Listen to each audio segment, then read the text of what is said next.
बहुत से सज्जन इसको भगवान की हलादिनी शक्ति मानते हैं। महेश्वरी, जगदीश्वरी भी इसी को कहते हैं।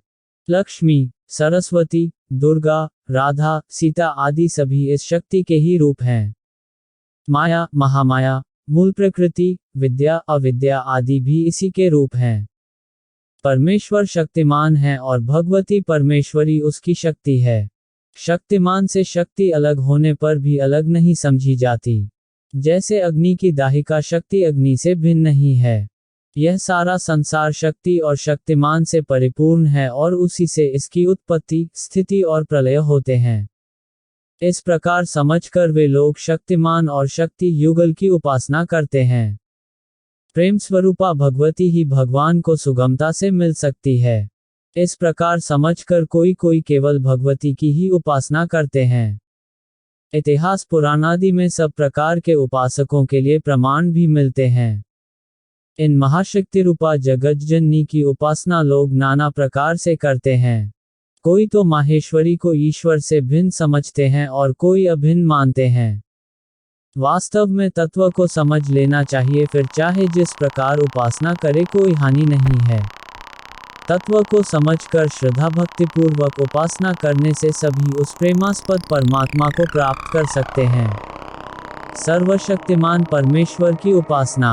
श्रुति, स्मृति, पुराण, इतिहास आदि शास्त्रों में इस गुणमयी विद्या अविद्या रूपा माया शक्ति को प्रकृति, मूल प्रकृति, महामाया, योगमाया आदि अनेक नामों से कहा है। उस माया शक्ति की व्यक्त और अव्यक्त यानी साम्यावस्था तथा विकृतावस्था दो अवस्थाएं हैं। उसे कार्य, कारण एवं व्याकृत, अव्याकृत भी कहते हैं। 23 तत्वों के विस्तार वाला यह संसार तो उसका व्यक्त स्वरूप है, जिससे सारा संसार उत्पन्न होता है और जिसमें यह लीन हो जाता है, वह उसका अव्यक्त स्वरूप है। अव्यक्ताद्व्यक्तयः सर्वाः प्रभवन्त्यः रागमे रात्र्यागमे प्रलीयन्ते तत्रव्यक्त संज्ञके, अर्थात संपूर्ण दृश्य मात्र भूतगण ब्रह्मा के दिन के प्रवेश काल में अव्यक्त से अर्थात ब्रह्मा के सूक्ष्म शरीर से उत्पन्न होते हैं और ब्रह्मा की रात्रि के प्रवेश काल में उस अव्यक्त नामक ब्रह्मा के सूक्ष्म शरीर में ही लय होते हैं। संसार की उत्पत्ति का कारण कोई परमात्मा को और कोई प्रकृति को तथा कोई प्रकृति और परमात्मा दोनों को बताते हैं। विचार करके देखने से सभी का कहना ठीक है। जहाँ संसार की रचयिता प्रकृति है, वहाँ समझना चाहिए कि पुरुष के सकाश से ही गुणमयी प्रकृति संसार को रचती है। मयाध्यक्षेण प्रकृति सूयते हेतुनानेन कौन्तेय जगद्विपरिवर्ते, अर्थात हे अर्जुन, मुझ अधिष्ठाता के सकाश से यह मेरी माया चराचर सहित सर्व को रचती है और इस ऊपर कहे हुए हेतु ही यह संसार आवागमन रूप चक्र में घूमता है।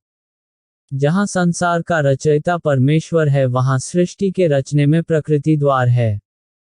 प्रकृतिं स्वामवष्टभ्य विसृजामि पुनः पुनः भूतग्राम्यम कृत्स्नम वशम प्रकृतेर्वशात्, अर्थात अपनी त्रिगुणमयी माया को अंगीकार करके स्वभाव के वश से परतंत्र हुए इस संपूर्ण भूत समुदाय को बारंबार उनके कर्मों के अनुसार रचता हूँ।